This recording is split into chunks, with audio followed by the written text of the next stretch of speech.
It seems strange, maybe, to do a whole podcast episode about a cat. I know that. I thought about it, and then I thought, no. You know how I do things here, though, so we're doing this. You're listening to Unbound Off Script. Today, Beth Curry is stepping away from the noise to talk about the things that carry weight. Whether it's a personal reflection or a response to the heavy things you've shared with her, this is a space for the raw and the real. Welcome back to Unbound Off Script. I'm Beth. I needed distraction today. I needed to talk, get things out. So I got some time, and here I am. I don't normally date my episodes, but it is Wednesday, April 22nd. I don't know if this will go live today or another day. I just don't know. I don't know a lot right now. Normally I do written things like this and just throw it out there, but she was a bigger thing than just that, I think. And I have a different platform now. I feel kind of sorry for you guys right now, if you're even listening, but I thought maybe talking might feel better. I want to be upfront about something before I get into it. Sometimes I record filler episodes, standalone off-script content that gets dropped into the schedule when things are lean or when I'm traveling or when the main show maybe needs a little breathing room. I actually just recorded an episode like that for that reason about everything I know about latex. Yep, that's a real episode that's coming. And in it, I did a segment about my cats. And I talked about Trixie. And Trixie died last night. So here we are. I'm not going to pretend I'm okay. I'm not going to wrap this in a pretty little bow. What I'm going to do is talk about it honestly, because that's all I know how to do. And because if you've ever loved an animal, or if you've ever had to make a decision you never wanted to make, or if you're just deep in a season of relentless loss and you're starting to wonder when the fuck it ends, then this episode is for you as much as it is for me. Bear with me, please. Trixie, she came to us at the end of April 2011. She was a baby, and she was on death row. That's not hyperbole. She was at a shelter marked for euthanasia because the assumption was that her blindness would make her life and someone else's life too hard, right? That she would be a burden, that the kindest thing to do was not give her a chance at all. And they were so damn wrong. I have never in my entire life had a cat as happy as Trixie was. She was the purriest and the most playful, the friendliest to absolutely everyone who walked through our door. She loved strangers. She loved house guests. She loved other cats, even when they didn't love her back. She wore little outfits and bandanas and her ducky backpack. And she went for walks in the garden and sat at the screen door and pretended to watch backyard birds like it was the best show on television. She rode in a stroller at the beach. She smelled flowers. Like she lived, right? She lived. It's almost like she knew from the very beginning that, I don't know, they decided that she wasn't worth it. And she spent 15 years proving them wrong. If you're someone who's ever kind of scrolled past the shelter listings, like you're just looking for a kitten or an easy cat or something, and you've stopped at the one with the note that says special needs or senior or requires extra care, I want you to think about Trixie, because the life she lived was not a burden. It was a gift to me and my family, to her, to all of us. Don't shop, adopt, okay? And if you have it in you, consider the ones that everyone else skips, because they are special and they humble you.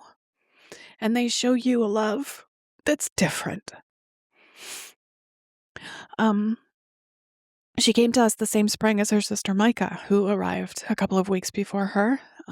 Micah became her seeing eye kitty of sorts.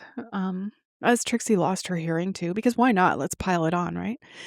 She often didn't know when treats were happening, but she could sense when Micah was running toward me in the kitchen, and she'd follow. Sometimes she didn't get there in time, but most of the time she did. She always tried. She actually was always underfoot with me. Every time I got up, she would get up from wherever she was and just hang out with me by my feet. She usually wanted food. We also had Ty. He was our first foster fail, and Hazel, she was our second. Ty bullied Trixie relentlessly, so she tended to avoid him. When he passed suddenly in June of 2023, something shifted. It's kind of like Trixie took her power back or something, you know? All the girls found just a kind of peace in the house that they hadn't before. Over the years, we fostered dozens of cats, and Trixie took every single one of them under her wing. Every scared and uncertain fresh off the street foster kitty who came through our door got met by this blind, deaf, bossy, gigantic, completely unbothered calico who acted like she'd been expecting them. She earned the nickname Mama T because that's what she was. First episode with her happened back in the summer of 2022, and we were pretty sure we were going to lose her then. She started falling when she walked. It was pretty sudden. It was abrupt. Her head was twisted to the side. She looked like she was drunk. I thought she had a stroke, maybe. She couldn't eat. I took her to a couple of different vets. I was scared, and eventually we landed on a diagnosis of vestibular disease. There was a suspicion that a polyp might be involved, but at her age, we kind of made that personal decision not to pursue invasive testing. That was our choice. Every family makes their own. But she rallied. She always rallied. She learned to use the stairs again, and she figured out how to live with her disease, head tilt and all. And she just kept going. She would hold her water dish with her left paw, I guess, to stabilize herself while she was drinking. She had all these little ways to adapt to what she was going through. And we started calling her Twisted Sister and Twisty and Schwisty. She didn't care. She responded to everything until she couldn't hear us. But then came the losses, In June 2023, as I said, Ty died suddenly. In September 2023, my dad died suddenly. He had adopted a cat about 12 weeks before he died. He named her Angel. He knew I loved black cats. When I was a kid, I had the best black kitty cat I ever had. His name was Jake. Had Jake through a lot of tough times in my life. If you listen to my podcast, I had Jake through season 3. He also knew, though he didn't tell us, that he was dying. And I think he chose her for me because he knew we would take her.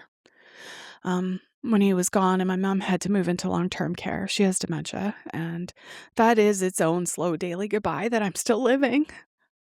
Angel came to us and we had 4 girls again. The end of March 2024, my mother-in-law died. And then in December 2024, Trixie got really sick. One night we took her to the emergency vet. It was right before Christmas.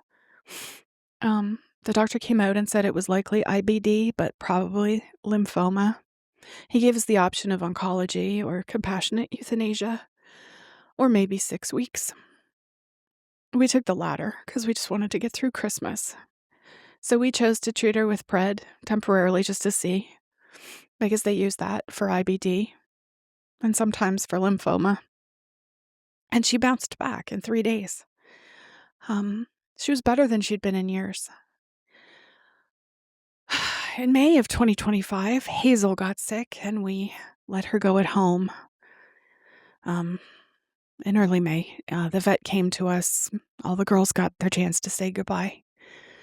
In November 2025, Trixie was diagnosed with hyperthyroidism. New medication. First we tried pills. She got wise to that immediately.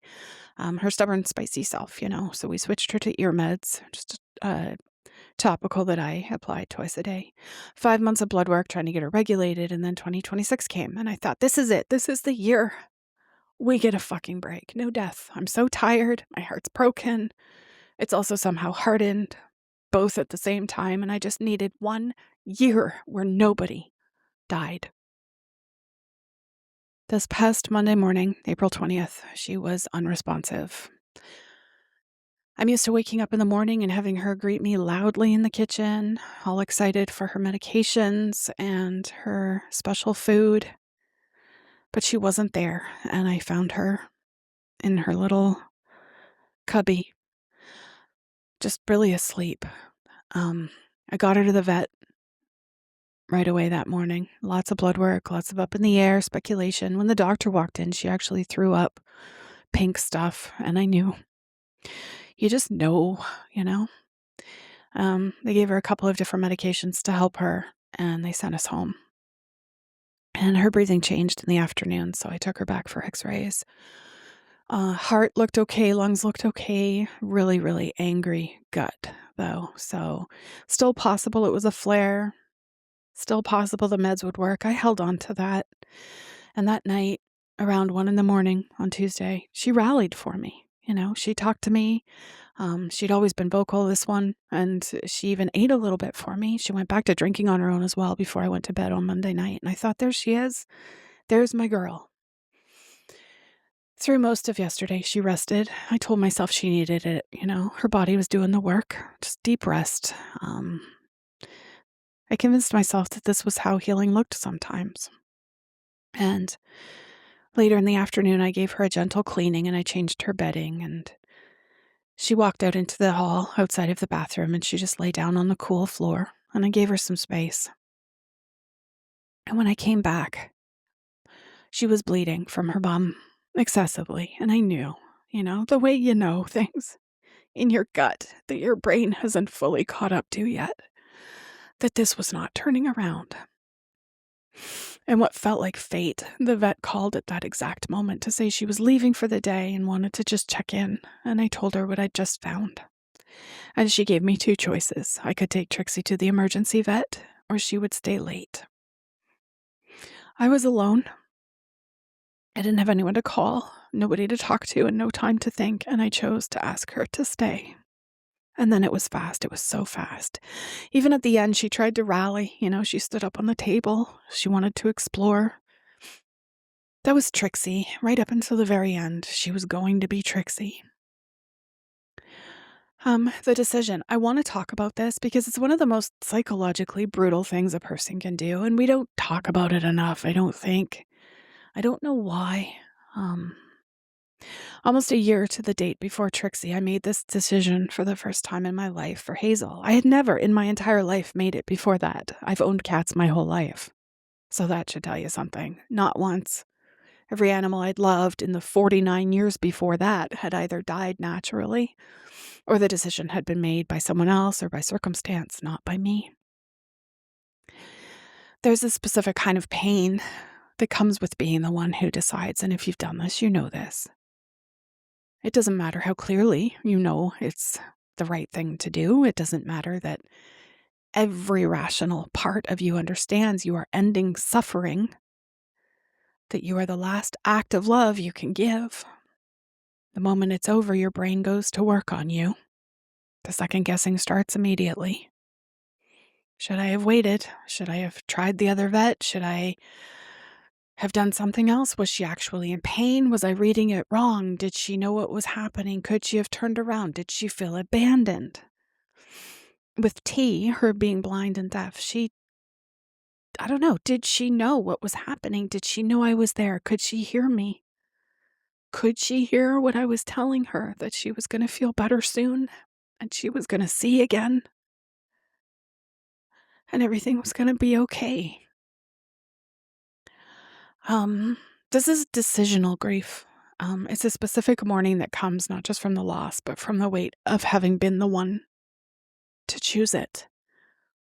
And it lives in a different part of you than regular grief does. Regular grief is about missing someone. Decisional grief is about questioning yourself, sometimes for years, sometimes forever. I think if there's anyone listening who needs to hear it, who's been here or who will be here, the fact that it was hard does not mean it was wrong. The fact that you second guess does not mean that you made a mistake. In fact, the opposite is usually true. People who make this decision carelessly don't spend 3 days replaying it. You're in agony because you loved her, and the agony is the love. I also want to talk about staying, because this was talked about in the moment last night. I stayed with Trixie. We did. We were all there. We held her, and I watched, and I made sure she was not alone, and I watched her eyes until all of her magic was gone. And I hated myself. I still hate myself a little, because it wasn't the way I'd pictured it. Hazel got to go at home. She was surrounded by her sisters and in her space with her smells and everything familiar around her. But Trixie died on a table in a bright white room on a red velvet blanket. Her sisters didn't get to say goodbye, and she didn't get to see them. And I have to live with that. I don't know if I'll make peace with it. Maybe I will. Maybe there's a version of the story where I get to that peace. I hope so.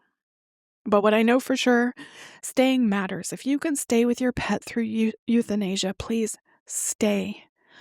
I know the research is consistent on this. Animals in their final moments are calmer, and their cortisol levels are lower when a familiar person is present. Your smell and your voice, your hands on their body, that is medicine. That's the last thing they know. Don't let fear or your own distress take that from them. And I understand the fear.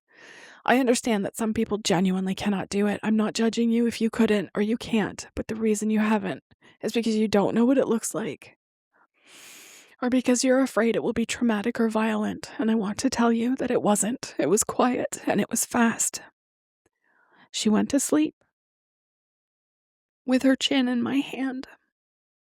This is why I wanted it filmed. This is why I might be sharing it. If this is a video episode, you'll be seeing video. I'll warn you first. I don't know. I think if I had seen it before, if someone had shown me before Hazel what it actually looked like, I might not have struggled so hard going in. I might have been less afraid, and maybe that fear would have been one less weight to carry. I don't know. I want to talk about grief for a minute.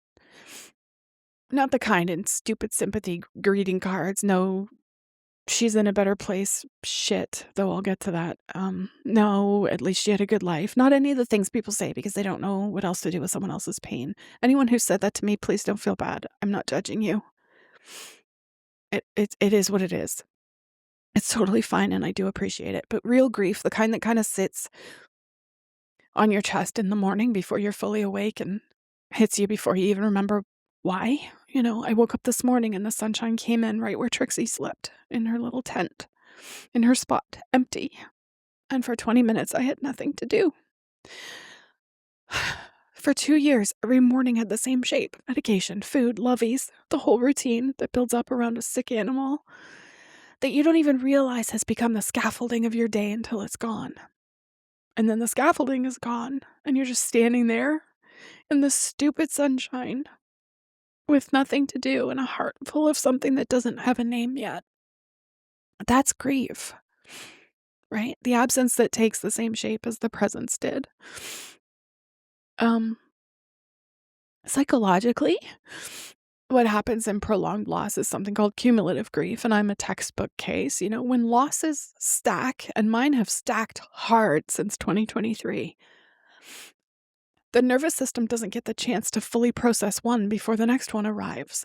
So the grief doesn't fully go away. It kind of goes underground and it compresses, and the result is that you just start to feel things that aren't just sadness. It's numbness and it's hypervigilance and, I don't know, like an emotional exhaustion that is not fixed by sleep, and a growing terror that you have used up your capacity, and the next loss will be the one that finally breaks you. I know that feeling, and I'm sitting inside it right now. But what I also know is that it hasn't broken me yet. I keep saying I'm surprised it hasn't, but maybe that's not the right frame. I don't know. Maybe that's not that I'm somehow tough enough not to break. Maybe it's that grief, even when it's crushing, is also evidence of something. I don't know. Like a receipt for love or something. I don't know. Like, that's cheesy. It's so silly sounding, I think. I don't know. You don't grieve things you didn't love, right? You don't sit in an empty sunny spot and cry over something that didn't matter. She mattered. They all mattered. And the fact that my heart is broken again, still, always, is just proof that I kept loving, even when I knew what it cost me. I used to love spring. I know that sounds like a small thing, but it's not. Spring was my favorite season. Renewal, life. My son was born in the spring. Um, that particular smell of things kind of thawing out and waking up, I loved it. But since 2024, it's become something else entirely for me. You know, it's the anniversary of losses now. The month that something bad happens.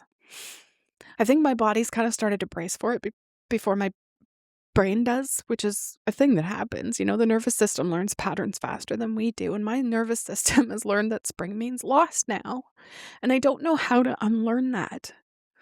I don't know if I will. I hope someday spring is mine again. I really do. Um, a moment I didn't expect yesterday before Trixie died, I needed to fill the silence while she slept beside me, and I put Sirius on. It defaulted to a worship channel. I don't know why. I didn't set it up that way, and I got distracted, and I never changed it, and then the chaos started, and we left. And then we came home, and I sat down in her favorite chair. It was the support chair, the food chair, where she would sit and wait so patiently, watching me like I was the only person in the world. And a song came on from the living room. It was How Great Thou Art, and that was my dad's song, his churchy song, the one he loved the most. I'm not going to tell you what to believe. I'm not even entirely sure what I believe anymore. But I will tell you, in that moment, it didn't feel like coincidence. It felt like my dad saying, I've got her, or I'm with you, or both. I don't know. Maybe that's wishful thinking. Maybe it's just my brain doing what it does, you know, finding patterns and making meaning. I always like to look at signs, refusing to accept that the people and animals we love just stop. Or maybe, you know, some things are bigger than what we can explain, and we're better off just receiving them instead of dissecting them. So I received it. And I did this morning too. I went right outside and started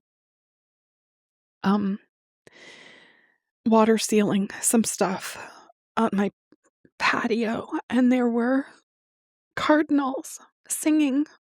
And I looked up and they were all around me, and blue jays and red-winged blackbirds and cardinals remind me of people who are gone, and blue jays remind me of my dad, and red wings, if you were following me last year, you know exactly why. Those remind me of Hazel. So yeah, I think that those are signs. Trixie can see again now. You know, she's been pretty blind for 15 years, and wherever she is, she can see. She can see color. She's not in pain. She's not on medication. She's not having to work so hard just to navigate a world that wasn't designed for a cat like her. She was a calico, you know, all those colors, orange and black and white and cream all jumbled up together, impossible and improbable and completely her. I now have a gray cat and a black cat. And that's not nothing. I love them, but I won't pretend I don't feel the absence of color today. That's how I feel right now, gray and black. The color got taken out of the room. But she has it now. She took it with her.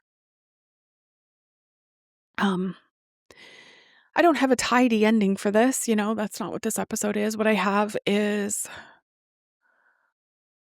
I don't know, grief. Grief is not a problem to be solved. It's not something to get over or push through or reframe your way out of. It's the natural consequence of having loved something real. And if you're in the middle of it, for a pet, for a person, for a season of losses that just keeps going, I want you to know, because I know, the exhaustion is valid, the complicated feelings are valid, the anger is valid, the moments of irrational guilt and self-blame over every damn choice you made are valid. You don't have to be okay. You don't. You're allowed to let the music play and take the moment when it comes and decide that your dad sent it, okay? And not let anyone talk you out of that. Believe it.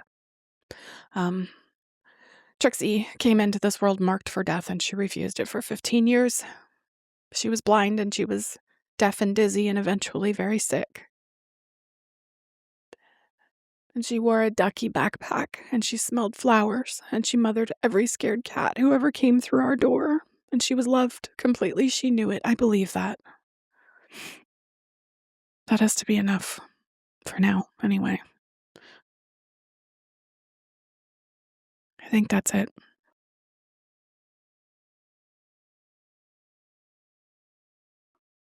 Thanks for being here with me.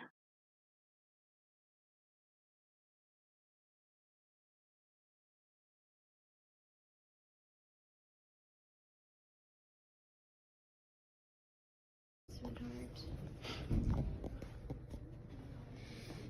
There you go. You'll feel better soon. Yeah, you're a lot more comfortable now, honey. There you go. There you are.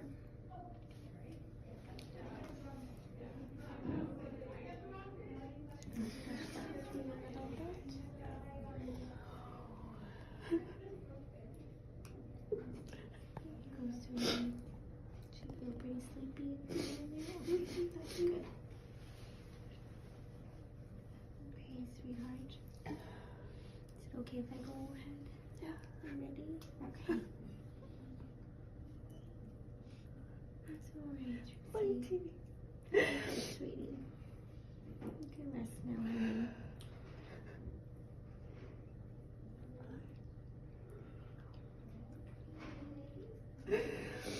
I'm just gonna flush that for you.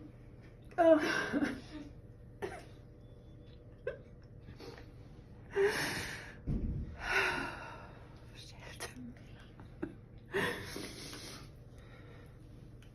And then take a listen to her.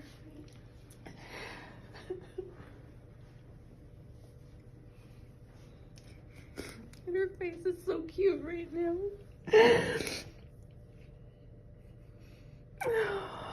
My teeth.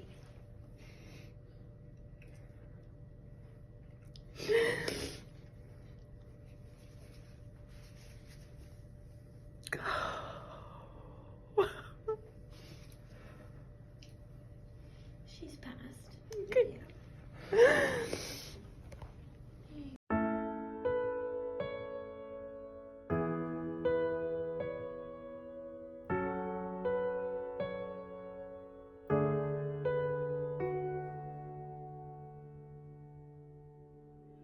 You've been listening to Unbound Off Script. We know these aren't always easy places to go, and we appreciate you being here with Beth Curry as she stumbles through the things that matter most. If you have something on your heart that you'd like her to speak to, we're here. Contact info is in the show notes. Until next time, be good to yourself and others.